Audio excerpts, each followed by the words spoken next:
رضی اللہ تعالی عنہ اپنی روایت میں اس منہ مبارک کے حسن کو بیان کرتے ہیں. کہتے ہیں یہی بچہ رسول اللہ صلی اللہ علیہ وسلم کی وصال کے بعد جب جوان ہوا تو اب خارجیوں کا زمانہ شروع ہو چکا تھا. لما کان زمن الخوارج اجابہم، خارجیوں کا جب زمانہ آ گیا، یعنی وہی قرآن پڑھ کے تبلیغ کرنے والے، وہی حدیث پڑھ کے دین بتانے والے، وہی اپنی طرف سے دعوت دینی عمل کے لحاظ سے اور نماز روزے کی تلقین کرنے والے،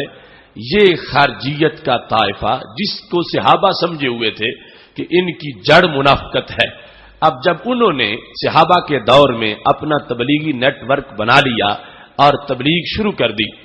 تو یہ حضرت فراس جو ایک صحابی کے بیٹے ہیں اور خود انہیں نبی علیہ السلام کی زیارت میسر آئی ہے چھوٹی عمر میں اور چہرے پر سرکار کی برکتوں کی علامت موجود ہے، تو خارجیت کا فتنہ اتنا تیز تھا. حضرت ابو طفیل کہتے ہیں اجابہم،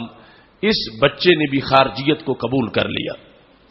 اب جس وقت خارجیت کو قبول کیا تو اس کا اثر کیا ظاہر ہوا؟ کہتے ہیں ساقطت الشعرۃ عن جبہتہ، وہ برکت والا منہ مبارک ماتھے سے جھڑ گیا.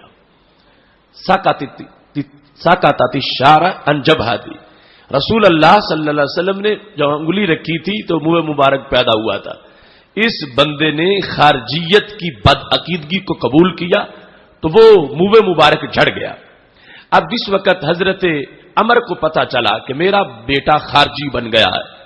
اب خارجی بنا ہے، یہودی عیسائی نہیں بنا، خارجی بنا ہے، قرآن کے درس سنتا ہے خارجیوں کے، حدیث کا پیغام سنتا ہے،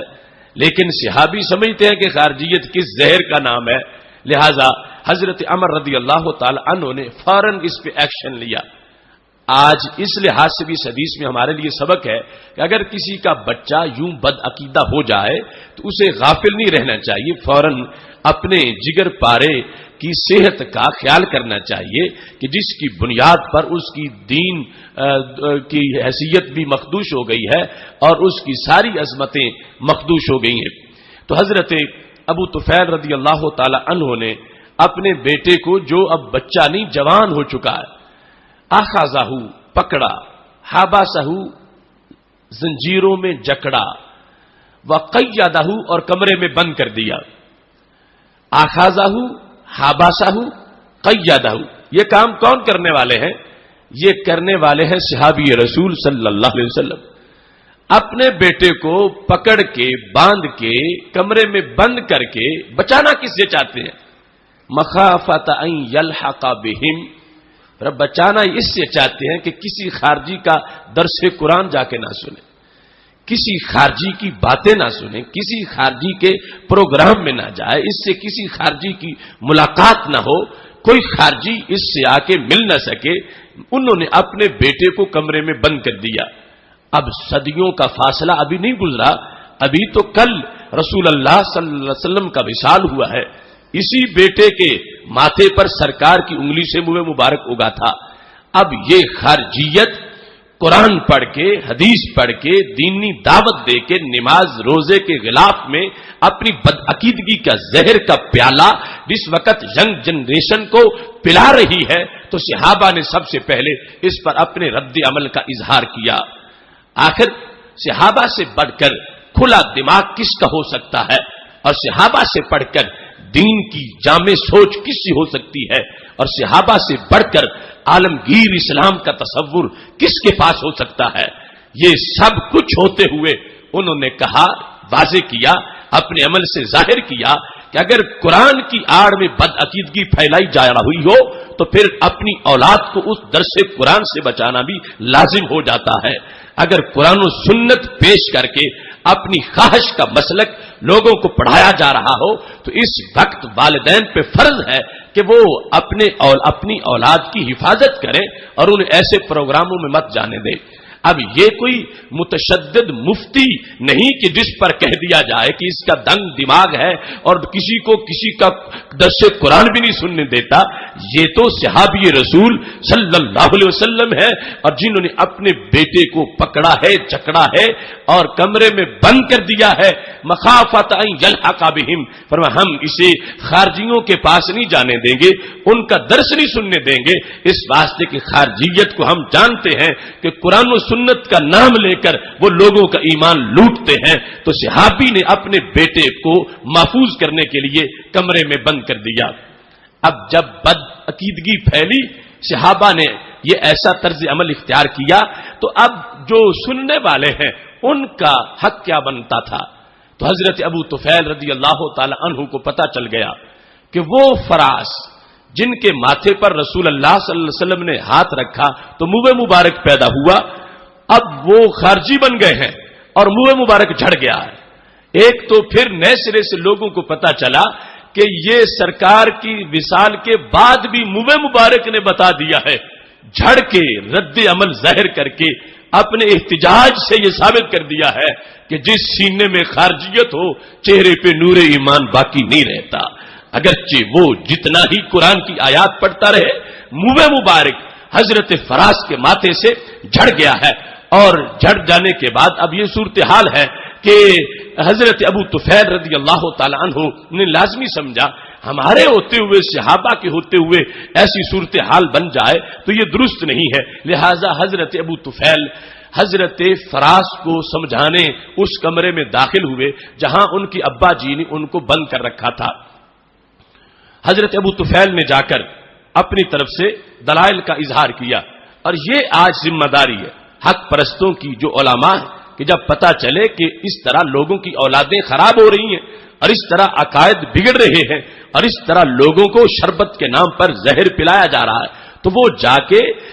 دلائل پیش کر کے لوگوں تک بات پہنچا کے اس بد عقیدگی کا علاج کریں۔ یہ نہ کہہ دیں کہ میرا بیٹا تو بد عقیدہ نہیں، اگر کسی کا ہو گیا ہے تو مجھے کیا، یہ نہ کہہ دیں میرا عقیدہ تو صحیح ہے، اگر معاشرے میں زہر گھولا جا رہا ہے تو مجھے کیا نہیں۔ حضرت ابو طفیل نے فوراً جو ایکشن لیا تو قیامت تک کے علماء کو یہ پیغام دیا کہ تمہارے ہوتے ہوئے اگر ایسی صورتحال ہے تو یہ تم پہ لازم ہے کہ تم اس حقیقت کو واضح کر کے لوگوں کو بتاؤ کہ یہ صورتحال ہے حقیقت میں، اور اس کو بدل کے لوگ پیش کر رہے ہیں۔ اگر ایک انسان بھی جو بد عقیدہ ہو چکا ہے کسی کے سمجھانے سے خوش عقیدہ بن جائے گا تو پوری کائنات کے صدقے سے بڑا ثواب میسر آئے گا۔ حضرت ابو طفیل رضی اللہ تعالی عنہ چلے گئے اور وہاں جا کر آپ نے جا کے واز کیا، کہتے ہیں دخلنا علیہ، ہم اس حضرت فراس کے پاس گئے، وعظناہ، ہم نے واز کیا۔ اب یہاں سے یہ بھی سمجھ لیں کہ یہ کوئی خارجیت کی حقیقت نہیں کہ آج لوگ جس وقت متاثر ہو جاتے ہیں تو کوئی کہے کہ ہم سچے ہیں تو پھر ہی لوگوں کو پھنسا لیتے ہیں، اگر ہم جھوٹے ہوتے تو پھر لوگوں کو اثر کیوں ہوتا۔ یہ کوئی سچائی کی دلیل نہیں، خارجیت تو ایک بولا پن ہے اور جسے یہ کاٹتی ہے اس پر اثر ہوتا ہے، یہاں تک کہ وہ بیٹا جس نے نبی علیہ السلام کا دیدار کیا ہوا ہے وہ صحابی ہے، لیکن خارجیت کا زہر وہاں بھی اثر اس کا کر گیا زہر، اور وہ ثابت ہوا کہ فراس جو ہے انہوں نے خارجیت کو قبول کر لیا۔ لیکن حضرت ابو طفیل رضی اللہ تعالی عنہ نے اس زخمی انسان کو جو مرہم لگایا تو یہ واضح کر دیا کہ اگر جتنا بھی یہ بولا پن ہے اس کا کاٹنا، پھر بھی اسلام اسلام ہے، حقیقت حقیقت ہے، جب سمجھایا جائے تو اللہ تبارک و تعالی خزاؤں کو بہاروں میں تبدیل فرما دیتا ہے۔ حضرت ابو طفیل کہتے ہیں وعظناہ، ہم نے واز کیا، وقلنا لہ، اب دلیلیں دے رہے ہیں تو وہ مان ہی نہیں رہے، جیسے آج کا بگڑا ہوا بد عقیدہ بچہ، اب اسے سمجھاتے ہیں وہ کبھی کچھ کہہ دیتا ہے کبھی کچھ کہہ دیتا ہے۔ اب سوچو آج تمہیں اس بات پر تعجب کس چیز کا ہے، ابھی تو دور صحابہ علیہم رضوان ہے، خارجیت کا آغاز ہے، اور صورتحال یہ ہے کہ اس طرح اس کے اثرات بڑھنا شروع ہو گئے ہیں، تو صحابی جو ہیں وہ اس کی مذمت کر رہے ہیں۔ آخر حضرت ابو طفیل نے ایک دلیل پیش کی تو حضرت فراس کے 14 طبق روشن ہو گئے، انہوں نے خارجیت کو تھوکا اور پھر اہل سنت بن گئے۔ وہ کیا دلیل تھی؟ تو حضرت ابو طفیل کہنے لگے الم تر الی برکت رسول اللہ صلی اللہ علیہ وسلم، واقعات چلو باقی دلیلیں تم اپنی جگہ رہنے دو. فراز یہ تم نہیں سوچ رہے کہ جو تمہارے ماتھے پہ وہ نور والا منہ مبارک تھا، اگر خارجیت سچائی ہوتی تو وہ جھڑ کیوں جاتا؟